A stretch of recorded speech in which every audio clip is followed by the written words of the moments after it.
Hello there everybody, this is the final match of the tournament, and once again I'm facing off against Nickscor. This is the second match of our best of three, and here he finally decides to bring in Gardevoir, and I bring in pretty much the same team except minus Talonflame. So we'll see how this goes. I switched out Talonflame for Aegislash, mostly because I felt that Aegislash was my best protection against Venusaur. Venusaur cannot threaten Aegislash directly. I mean, Giga Drain is not, it can only do so much, like at best, like biggest 10% of damage.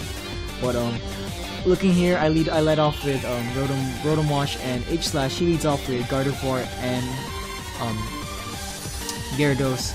Now I'm in a very good position because I know this Gyarados is his choice, and he either has to switch out or stay in, and nothing on his team can take a Will-O-Wisp except for Rotom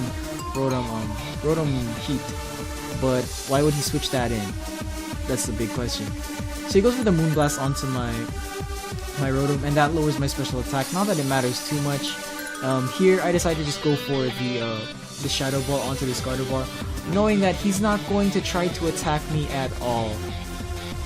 And that does so much damage to it, and I get the special defense drop. But he has a Citrus Berry, so that's gonna recover his health up.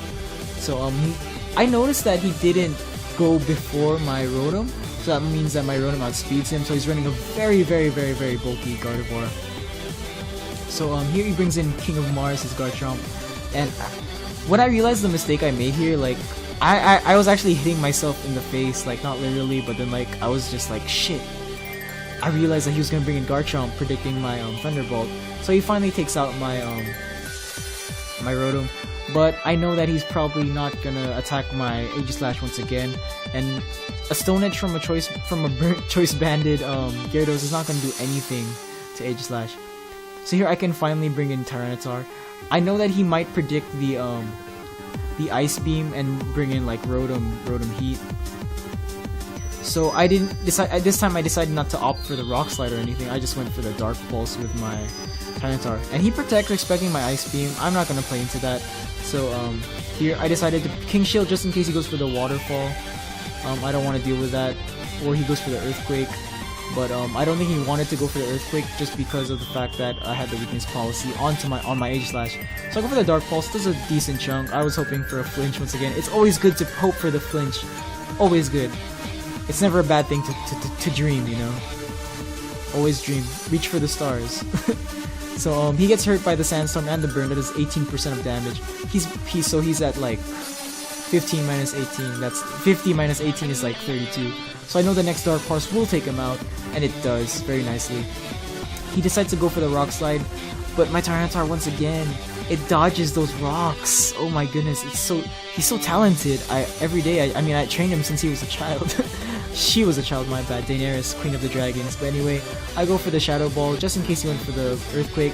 That would have KO'd, and I get a special defense drop. So he is immediately threatened by the Dark Pulse that I could throw at him right now. So he decides to Mega Evolve here with his Venusaur that he just brought in. And I believe the game is pretty much mine at this point because he can't really do too much with his pair of Pokemon right now. He decides to protect with his Garchomp, and I'm not sure if I predicted that correctly. I decided to go for the King Shield with my Aegislash in case in case he goes for the Earthquake, which I'm always scared of. I go for the Dark Pulse, and it hits the Venusaur as I predicted that nice protect that he had on his Garchomp. Obviously, the Gigarin's going to be able to take out Tyranitar. He gets the crit, so I'm not protected by the Sandstorm boost anymore. So Daenerys finally goes down, but not without a fight. She did so much. You did so much in this match, Daenerys. You're such a great Pokemon. Next, I bring in Nanaimo, your mother, and I know that he's probably going to he's not gonna protect. He might go for the Earthquake, but he doesn't want to risk it because that would activate my weakness policy. He's probably going for another Rock Slide or Dragon Claw, which he does. He goes for the Dragon Claw, and that does a bit more than half, but he gets the crit. So I'm like, I go for the Double Edge on Garchomp because I thought it was a bigger threat. I mean, Aegislash would be able to take care of it really well. So unless he went for the sludge bomb right now onto my Kangaskhan, I won't be in any real trouble. He does get the leech seed, but then he gets hacked. He misses that leech seed, which could have actually helped him so much in this game. I go for the shadow ball, and it does a decent chunk of damage to him. So there's pretty much no real way he could win this match unless he like really stalls me off. But I pretty much won here. He goes for the protect. It's not really gonna help him too much because he's gonna hit by the sand.